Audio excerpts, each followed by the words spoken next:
뉴스 정면 승부 4부 시작합니다. 매주 화요일 사건, 사고 소식을 정리할 두 분, 박지훈 변호사, 김윤우 변호사 나왔습니다. 어서 오십시오. 안녕하세요. 안녕하십니까. 오늘 검찰이 채널A 기자와 현직 검사장 간 유착 의혹 사건과 관련해서 채널A 본사 압수수색을 진행했는데 굉장히 이례적인 일이다 라는 말도 있고, 또 우리 채널A 기자들이 맡고 있다는 얘기도 있어요. 예, 지금 띠라 그러나요? 예, 인간띠를 구성해서 예. 막는다 그러고, 예전에 TV조선도 예. 그 압수수색 갔을 때 그렇게 예. 막았어요, 기자들이. 압수수색 되게 신기합니다. 막아도 됩니까? 일단은 공무방해도 성립할 수가 있고, 예. 근데 이제 뭐 그 얘기를 하기 전에 이건 압수수색 의미가 없어요. 예. 압수수색은 밀행성이 있어야 돼요. 긴급성, 밀행성. 누구도 모를 때 치고 들어가서 띠를 형성하지 못할 때 가서 예. 사무실을 죄송합니다. 수색해서 갖고 예. 오는 게 긴급하게 하고 밀행하게 해야 되는데, 이 지금 언제 있었던 일입니까, 예. 이게? 꽤 오래전에 있었고, 또 해당자이죠. 네. 이동재 기자. 네. 이미 잠적한 지 오래고. 공포를 해놓고 가면 띠를 하죠. 그럼 안 합니까? 띠를 예. 당연히 하죠. 예. 의미 없는 압수수색입니다. 제가 수사한 의미 경험상으로. 없는 압수수색을 왜 했습니까? 고발하면서 이제 수사 개시하니까 지금 세 가지 사건이 중복돼 있거든요. 예. 이 검언 유착 사건도 있지만 최강욱 당선자 명예훼손 고소된 사건하고 예. 또 그 세 가지 사건을 하면서 지금 뭔가 하는 걸 강제 수사 보이려고 이제 하는 것 같습니다. 근데 김현우 변호사님, 이 사건이 결국은 검찰과 채널A가 유착했는 거 아니냐. 그렇죠. 이거잖아요. 예. 예. 검찰의 잘못 의혹을 수사하는 건데 이거를 검찰이 들여다본다. 이것도 과연 옳은 일이냐 이런 지적이 있어요. 네, 그렇죠. 이거는 사실 검찰 입장에서 밝혀지면 아주 큰일 날 일인데, 그거를 검찰이 뭐 객관적으로 수사를 해가지고 어떤 결과를 낸다? 뭐 그거는 사실 기대하기 어렵습니다. 사실 그래서 저도 박 변호사님처럼 그냥 너무 늦은 단계에서 아무것도 안 하고 덮기는 좀 그러니까 우리 압수수색까지 했지만 아무것도 못 찾았다라는 결론을 내기 위한 어떤 준비 작업이다. 그렇죠. 예, 뭐라고 하죠? 요새 축구 팬들이 말하는 빌드업 같은 예, 뭐 그런 거 아닌가 싶습니다. 이게 예. 가장 핵심적인 거는 이 기자와 검사장 최측근 두 사람. 네? 네. 검사장 사이의 통화 녹음 내용 녹취록이잖아요. 들어갈 필요도 없어요. 갈 필요 없어요. 그러니까 제보자 X의 이야기는 채널A 사무실에 갔더니 기자가 노트북을 하나 폈다.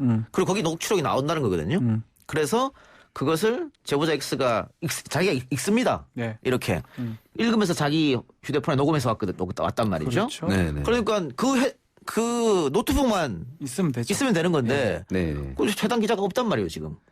근데 뭐하러 그 사무실 들어간다는 거예요. 그게 의미 없는 거죠, 사실은. 그러니까 뭐 압수수색 해야죠. 해야 되는데 늦었을 땐 압수수색은 사실은 오히려 그 한 명을 대상으로, 이동재 기자를 대상으로 자택이나. 휴대전화하고 PC만 압수수색을 하면 됩니다. 예. 나머지는 필요 없고, 뭐 가능하다면 한동훈 검사장 거 뭐 전화기를 한다든지, 그럼 대조해 보면 금방 나와요. 그 쓸데없이 채널에 왜 갑니까? 그 왜 남의 언론사에 더 갑니까? 아무 상관도 없는데. 저게 무슨 뭐 취재비가 필요한 뭐 탐사보도 이런 것도 아니었었고, 네. 뭐 가서 결제나 이런 거 뭐 취재비라든가 아니면은 뭐 어떤 취재를 하겠습니다라는 결제가 있었던 그런 성격의 것도 아니었기 때문에 가서 채널A 가서 봐야 뭐 얻을 게 없습니다. 근데 채널A 쪽에서는 기자의 일탈이다 이렇게 얘기했단 말이죠. 근데 제보자 X의 이야기는 이 기자가 분명히 자기 윗선에 다 보고를 했고 다 알고 있다라고 얘기를 했단 말이에요. 그렇죠. 그것도 이제 유일하게 압수수색 의미를 두려면 그 부분 확인하는 거예요. 예. 취재 보고하고 취재 명령 같은 걸 내릴 거예요. 예. 보도국장이라든지 뭐 법조 부장이라든지 뭐 그게 있다면, 사회부장이 있다면. 근데 문제는 그것도 지금 시간이 너무 지나가지고. 지나서 의미가 없어요. 다 없앴을 거고. 예. 그때 갔을 때는 가능하죠. 만약에 이게 언론에 보도됐을 때 그 다음 날이나 그 다다음 날 정도에 쳐들어갔으면 이건 충분히 가능한 얘기인데 지금은 뭐 아무런 의미 없습니다. 예. 근데 하나도 못 찾아낼 겁니다. 이게 만일 채널A 기자가 갖고 있는 그 파일이 맞다면 이거는 검사로서는 해서는 절대 안 되는 일을 한 거죠. 뭐 그렇죠. 뭐 그 거의 어떤 말이라 아니 그 정당하게 불러가지고 하나하나 자료에 근거해서 신문을 해야지. 그거 가가지고 우리나라에서 저 유죄 협상 같은 게 인정이 안 되는 나라인데 거기 가가지고 요걸 빼줄까 저걸 빼줄까 말만 해라. 그럼 우리가 빼줄게 뭐 이런 예. 협상을 시켰다는 거 아닙니까? 일단 저쪽 말을 예. 들어봐라 뭐 이렇게. 네네. 그리고 뭐 그렇게 해서 자백을 했다 해도 원래는 그런 식으로 자백을 얻어내면 전부 다 자백이 무효입니다. 위법 수사기 때문에. 예. 예. 근데 이게 조금 이해가 안 가는 게 지금 뭐 검사장으로 지목된 사람은 한동훈 검사장이고 네. 본인은 아니라고 하고 있습니다. 계속 아니라 그럽니다. 그러면은 한동훈 검사장이 아니라면 다른 검사가 통화를 했다는 거 아니겠어요? 네. 그럼 검찰 내부에서 알려면 쉽게 알 수 있을 것 같은데 누가 통화를 했는지? 그래서 검찰 수사는 사실은 하려면 정말 모든 걸 찾아낼 수 있고 예. 안 하려면 아무것도 안 할 수가 있습니다. 여기 그대로 보여주는 거예요. 이거 이제 지금 검찰이 직접 검찰을 수사를 하기 때문에 찾으려면 이 상식에 가깝잖아요. 한동훈이 아니면 딴 사람일 거 아니에요. 예. 그걸 못 찾아내겠습니까? 예. 아, 검사는 검사잖아요. 예. 근데 이걸 갖고 검사한테 그걸 시키니까 찾아내기 싫으니까 그렇다고 볼 수밖에 없는 거 아닌가 생각이 들어요. 예. 그래서 이 문제가 지금 검찰이 수사를 하지 말고 그 공수처가 생기면 맞죠. 그쪽으로 오히려. 넘겨야 된다. 왜냐면 오히려, 예. 검찰의 비리 의혹인데 지금 이걸 어떻게 검찰이 수사를 할 이미 수가 봤어요. 있겠냐. 김학의 예. 사건도 예. 봤고요. 여러 예. 가지 많은 사건에서 검찰이 시간을 놓쳐가지고 뒤늦게 사건에서 결과를 못 냈던 것을 봤기 때문에 검찰 자기 식구의 조사는 뭐 검찰이 잘못했다는 거 아닙니다. 예. 이건 견제 균형의 원리예요. 저도 마찬가지. 제 식구를 조사를 하면 못할 것 같아요. 예. 힘들고. 그렇기 때문에 다른 기관에서 조사를 하고 기소를 해야 됩니다. 예. 사실로 드러날 경우는 상당한 파장이 예상이 됩니다. 검찰도 마찬가지고 채널A 같은 경우에도 최근에 재승인 이거 조건부 재승인 그렇죠. 받았는데 지금 유착 관계가 확인되면은 못 받는 거잖아요. 또 재승인을. 그렇죠. 취소가 됩니다. 예, 그렇기 때문에 굉장히 파문이 예상되니까 어떻게 결과 나올지 좀 보고요.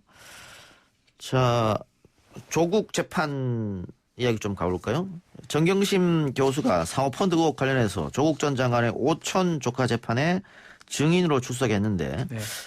그 처음에는 증인으로 나가지 않겠다고 한 것 같은데 이번에 나간 것 같아요? 조금 증인을 계속 소환되는데 만약에 안 나오면 증인 소환 첫 번째 정도는 가태료에 물리고요. 두 예. 번 정도도 가태료에 물리는데 한 세 번 정도 되면 구인도 가능합니다. 그래서 재판부에서 구인하겠다고 얘기를 했고요. 그래서 정경심 교수가 증인으로 출석을 했습니다. 예. 이번에. 그런데 재판에서 검찰과 신경전을 벌였네요. 똑같은 내용이에요. 계속. 네, 검찰이 이제 불법 원인급여냐 아니냐 요거를 따지지 않고 그냥 계약서에 의해서 자문료를 뺐으니 이건 무조건 횡령이다라고 그냥 기소를 했거든요. 예. 그러고 나서 당연히 이거는 불법 원인급여가 아니다라고 이제 항변을 했습니다. 그러니까 이 부분에 대해서 수사가 전혀 돼 있지 않기 때문에 검찰이 이제 사실상 이 부분에 대해서 수사를 법정에서 개시한 거나 지금 한 가지인데요. 그러다 보니까 지금 그리고 이 내용에 대해서는 본인이 기소된 사건 내용과 동일한 건으로 지금 증인으로 나가서 증언을 해야 되거든요. 그래서 증언 거부권도 행사하고 또 어떤 일부 질문에 대해서는 그건 검사님 생각이다. 그건 검사님의 상상력이다. 이런 식으로 답변을 하면서 기자들 보기에는 이제 신경전을 벌이는 것으로 그렇게 보였던 것 같습니다. 쟁점은 뭡니까? 투자금이냐 빌려준 돈이냐 그렇죠. 이겁니까? 투자가 된다면 뭐 자본시장법 위반이라든지 그쪽으로 가는 거고요. 예. 뭐 횡령이나 이런 게 좀 범죄가 성립할 예. 여지가 있고 단순 대여 자금이라 그러면 검찰의 공사실이 다 무너져 버립니다. 빌려주고 이자 받았다고. 이자 받은 건 아무것도 아니죠, 사실은. 그런데 차용증이 나왔잖아요. 그러니까 이제 검찰 측에서 가장 불리한 증거는 차용증 증서예요. 돈 빌려준 증거가 있는데 예. 그거를 극복하기 위해서 계속 오늘 정경심 교수한테 신문하는 과정에서 문자 메시지에 투자 있는 거 아니냐. 예. 엑시트라는 용어는 뭐냐. 예. 이렇게 질문하는데 정경심 교수가 그거에서 이제 화를 내는 겁니다. 엑시트가 내가 몰라서가 아니고 다 답변을 해야 되느냐. 문자로 교환하면서 그러면서 나는 돈 빌려주고 이자를 받은 거지 투자한 바가 없다라고 하면서 끝까지 이제 신경전을 벌였는데 검찰 입장에서 뭐 하나를 건져야 돼요. 투자란 용어가 나와야 되는데 예. 결국은 투자란 용어는 안 나왔습니다. 근데 이게 지금 검찰에서 쓰는 투자란 용어하고 그 일반 사회에서 쓰는 투자란 용어랑 많이 다르다 보니까 그런 것 같은데요. 예. 뭐 자산운용업계 같은 경우에 펀드 모집할 때 보시면은 사모투자 같은 거, 펀드 모집 설명서 같은 거 보시면 채권 투자도 투자라고 하고요. 에코티 투자도 투자라고 하거든요. 그러니까요. 예. 근데 지금 검찰은 에코티 투자만 투자고 채권 투자는 대여니까 용어가 완전 다르다. 이 지금 이렇게 보고 있으니까 이제 그런 거고요. 뭐 우리가 흔히 보는 다단계 업체들 같은 경우 다 투자라 다단계에서 그래요. 예, 가입비 낸다던가 물건 살 때 예, 그런 경우도 다 투자라고 부르거든요. 그러니까 이제 정인식 교수는 이 용어를 난 투자로 썼다. 다른 쪽으로 돈이 나갔기 때문에. 근데 그 투자로 썼기 때문에 지금 공소사실이 나온 투자가 아니냐라는 게 검찰의 주장이고요. 네네. 지금 계속 이게 엇갈리고 예. 있는 상황입니다. 근데 검찰이 분리한 거는 결국은 차용증이네요. 예, 그렇습니다. 그걸 그건 뭐 있기 때문에. 구속된 상태에서 어떻게 작출할 수 있는 서류가 아닌데 그게 나온 거니까요. 그렇죠. 예. 그게 이제 대여금이라는 가장 강력한 증거고 그거를 부인할 만한 자료가 없다 보니까 법정에서 자꾸 물어보는 거예요. 예, 투자라는 말 쓴 적 있잖아요라고 지금 자꾸 예, 그런 내용의 신문만 할 수밖에 없는 상황인 겁니다. 차용증이 없었다면은 검찰의 논리가 맞을 수도 있는데 차용증이 나와버려서 그렇죠. 검찰이 굉장히 공색해졌다. 그것 때문에 이렇게 정경심 교수까지 증인 소환해가지고 계속 질문하는 겁니다. 그 말을 얻어내려고. 예. 그리고 예전에 뭐 기억할 거면 조국 교수 사건에도 뭐 꿈이 뭐 강남 부자다 뭐 이런 거 계속 말꼬리를 잡는 게 증거 있으면 뭐 그렇게 묻질 않아요. 예. 그리고 관련해서 뭐 내 목표는 강남에 건물 사는 것 뭐 이런 것들 문자 그렇죠. 그리고 일기를 공개한 것 네. 거기에 대해서 정 교수가 굉장히 검찰이 언론 플레이한 거 아니냐 네. 반발한 것 같아요. 상당히 화를 냈어요. 예. 이게 사실은 그때 그 당시에 그 말을 하면서 강남역 땅 얘기가 나와 건물 얘기가 나와서 좀 들뜬 마음 했던 건데 그런 것까지 모든 언론에 공개를 해가지고 이걸 써먹었다. 상당히 불쾌하다. 그 그렇죠. 얘기도 저도 했습니다. 요 보도를 오늘 증언 내용을 보기 전에는 강남 건물 뭐 20층 몇십 층짜리 큰 건물을 두고 한 말인가 싶기도 했고 그것이 이제 어떤 거액이나 횡재 어떤 한탕 이런 걸 노리고 한 말인가 뭐 그런 생각까지 했었거든요. 저도 그렇게 생각했었거든요. 예. 그런데 뭐 오늘 내용을 보니까 그 코링크피 자산운용사가 입주한 강남 건물이 한 4, 50억 정도였는데 뭐 필로티 구조에 뭐 차 2대 정도 들어가는 아주 작은 건물이었나 보더라고요. 그래서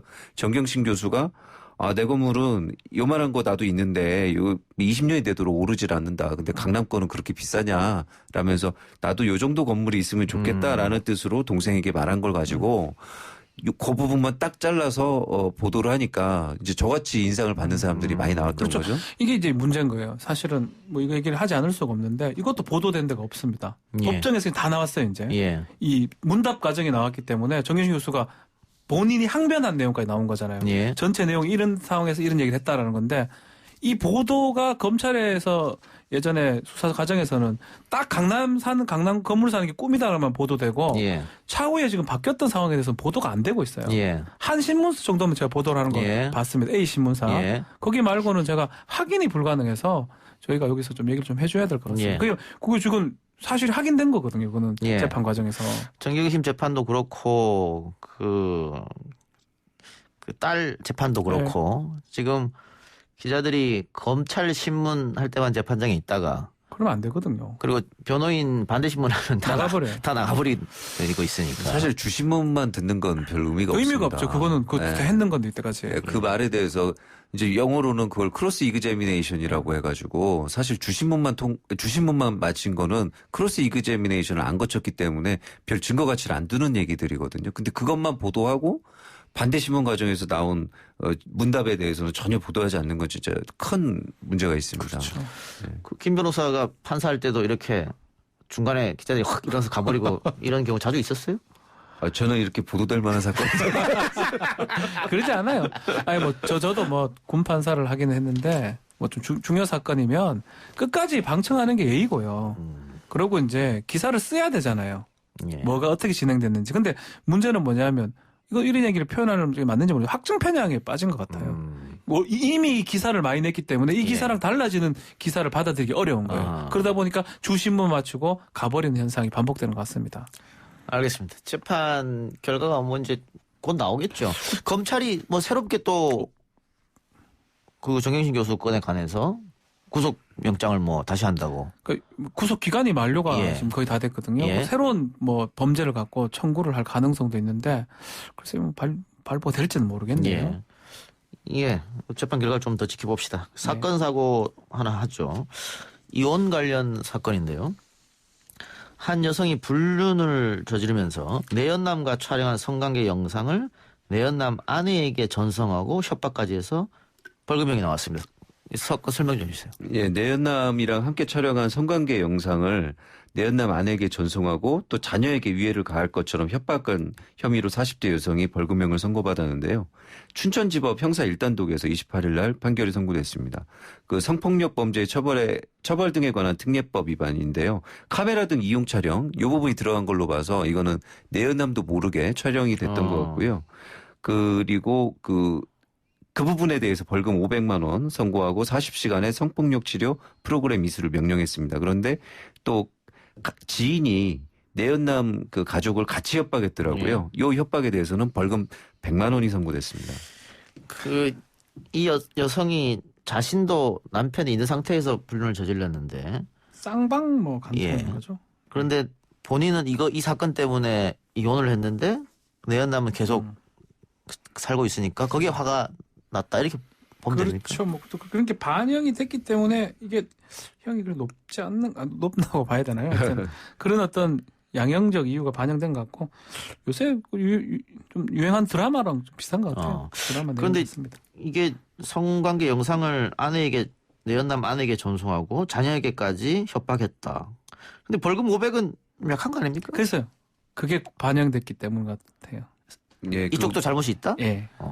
자녀 그 이름을 거명하면서 잘 사는지 보자 나 가만 안 있겠다 뭐 이런 뜻으로 문자를 보낸 것 같고요. 예. 자녀들 연락처는 몰라서 못 보냈던 것 그래서 같긴 이제 합니다. 예. 뭐 심각하게 보이죠. 영상 같은 걸 보낸다는 건 예. 상당히 이제 그런데 그렇죠. 그럼에도 불구하고 이 피해자가 이 내연남일 수도 있는 거잖아요. 본인도 그 자기 영상이기 때문에 본인도 어느 정도 협조하거나 뭐 했던 부분도 있기 때문에 그런 게 양형에 반영된 것 같습니다. 예. 근데 사실 이게 내연녀가 아니라 내연남이 똑같은 동기로 똑같은 일을 했으면은 좀 형이 셌을 더 것 셌을 것 같은데. 그런 그런 상대가 없다면. 예. 예. 그런 얘기가 좀 있죠. 알겠습니다. 근데 이 사건하고 좀 별개입니다만은 이 관통죄가 폐지됐지 않습니까? 네. 그런데 이게 재판에 가서 뭐 위자료나 이런 거는 예전하고 똑같단 말이죠. 그렇죠. 네. 그래서 이 가중치 처벌도 못 하는데 위자료는 올려야 되는 거 아니냐 이런 얘기 많이 나오는 것 같아요. 계속 주장되는 거예요. 예. 위자료가 이제 부정행위를 하게 되면 많으면 한 2천만 원, 예. 정말 많으면 예. 실무적으로 1,000만 원 나오는 것도 별로 없어요. 예. 그게 예전 기준이에요. 예. 형사처벌이 가능했을 때 예. 그랬는데 형사처벌이 지금 불가능하거든요. 예. 그러면 뭐 미국식으로 뭐 징벌죄까지는 안 가더라도 어느 정도 위자료 손해배상액이 좀 돼야 되는데 몇천, 5천, 뭐 4천 돼야 되는데 말은 계속 나오고 있는데 실무에 반영은 지금 안 되는 그런 상황 맞습니다. 그렇죠. 우리나라가 그런 부분 손해배상이 인정돼도 뭐 물어주는 금액이 적어서 네. 사실 좀 그런 걸 많이 좀 저지하기 어려운 부분이 있는 건 사실인 것 이거는 같습니다. 뭐 입법으로 바꿔야 되는 겁니까? 어떻게 되는 겁니까? 아니, 법원이 인정 기준만 올리면 법원이 양형 기준, 인정 기준, 손해배상 인정액만 올리면 돼요. 예. 어렵지 않네요. 네, 어렵지 전혀 않은데 어렵지 않죠. 여러 가지 뭐 손해배상에서 옛날에 개인정보보호법 같은 경우에 그거를 그 기업이 그 팔고 개인정보들을 모아서 팔고 뭐 이런 사건에서도 위자료가 인정이 안 돼서 뭐 오히려 청구가 기각된 사건들도 있고 이랬었거든요. 손해액 인정에 대해서 굉장히 좀 인색한 부분이 있다 보니까 예. 좀 잘 억제가 안 되고 그런 부분이 있습니다. 그 21대 국회 뭐 징벌적 손해배상제도를 도입해야 된다 이런 얘기 많잖아요. 네. 이것도 쉽게 되진 않겠네요, 그러면. 그러니까 우리나라의 삼배배상제도가 들어올 때마다 제가 느끼는 게 그걸 하려면 손해액 입증을 지금까지 법원에서 인정하는 기준보다 좀 완화해서 입증하는 그런 입법이 같이 이루어져야 되는데 막연하게 징벌적 배상만 들어가면 결국 지금 법원 기준으로는 손해액 인정 금액이 너무 작다 보니까 3배라고 해도 그 위반 행위를 하는 사람한테는 크게 어떤 억제력을 못 가집니다. 같이 올라가야 네. 된다. 그렇죠. 네. 알겠습니다. 하나 더 하고 마칩시다. 네. 박사방 관련해서 또 한 명의 피의자 신상이 공개됐습니다. 그렇죠. 19세 이원호인데 현역 군인입니다. 군인이네요. 예. 이게 조 주빈의 공범으로 군 복무 중에 수사를 받고 있었는데 닉네임은 이기야. 이기야. 이거 일부에서 쓰던 말투 아닙니까? 아, 전 잘 그렇죠? 모르겠어요. 맞습니다. 맞습니다. 예, 맞답니다. 이거야 사투리 아닙니까? 뭐뭐 한다 이기야. 예. 뭐 이런 식으로 사투리 이거야라는 맞습니다. 일베에서 쓰죠. 이기야라는 뭐뭐란 말이야. 이기야. 주범 예. 조주빈도 일부 활동을 했다 뭐 이런 증언들이 있었는데. 그렇죠. 예. 이 사람들이 지금 3명 정도가 지금 공개가 됐는데 이원호도 공개가 됐는데 이 사람도 공범으로 분류가 된 것 같아요. 예. 그러다 보니까 성폭법 위반이 되고 아청법 위반도 되면서 신상 정보가 공개됐는데 군대에 있어요. 군대에 예. 있어서 군사법 경찰 지금 헌병 이름 바뀌었는데 군사 경찰하고 군 검찰에 구속된 그런 상황입니다. 그러면은 그 군 수사기관에 구속된 상태로 그렇죠. 수사를 받는 거죠? 예, 왜냐하면 현역병이기 때문에 예. 이 사람은 군사 법원에 관할이 있습니다. 예. 군사 법원에서 밖에서 저지른 범죄잖아요, 그런데. 밖에서 저질렀다 하더라도 자기 입대 신분에 따라 후에는. 달라집니다. 입대를 했기 때문에 그 사이에 아. 군사 법원에서 재판을 다 받고 아마 제대를 하거나 뭐 형을 살거나 할 거로 보입니다. 예. 그 민간 재판과 군사 재판 형량 차이가 좀 있습니까? 예전에는 뭐 그런 얘기 있었는데 뭐 저도 군 판사를 했지만 네. 같이 합니다. 기준이 같아요. 그 범죄가 같은 범죄예요. 사회에서 일어났던 범죄이기 때문에. 그리고 공범의 형량을 주목합니다. 주시하기 때문에 아마 뭐 조주빈이나 다른 사람들하고 유사하게 뭐 형이 나올 거로 생각이 듭니다. 근데 예. 이 친구도 19세네요. 네. 아, 좀 충격적입니다. 계속해서 어린 친구들이. 미성년자죠 거의. 예. 이렇게 어려서 그런지는 모르겠는데 계속 후속 보도로 N번방이 N번방 이 공범들이 검거가 되고 N번방이 폐쇄됐더니 그 동일한 영상이나 그 유사 영상들이 계속 다른 데 올라온다? 예, 아. 다른 메신저를 통해서 뭐 유통되고 있다거나 이런 보도가 나올 때마다 좀 이 친구들이 젊어서 아직 좀 자각이 없나 이런 생각도 들고요. 그렇죠. 예, 경찰이 걱정되는 부분입니다. 뿌리 뽑겠다고 했으니까. 그렇죠. 이 법안도 좀 필요한데 아직 안 되죠. 네. 예. 오늘 두 말씀 여기까지 듣겠습니다. 수고하셨습니다. 감사합니다. 네, 감사합니다. 오늘 방송 여기까지고요. 저는 내일 다시 돌아오겠습니다. 들어주신 여러분 대단히 고맙습니다.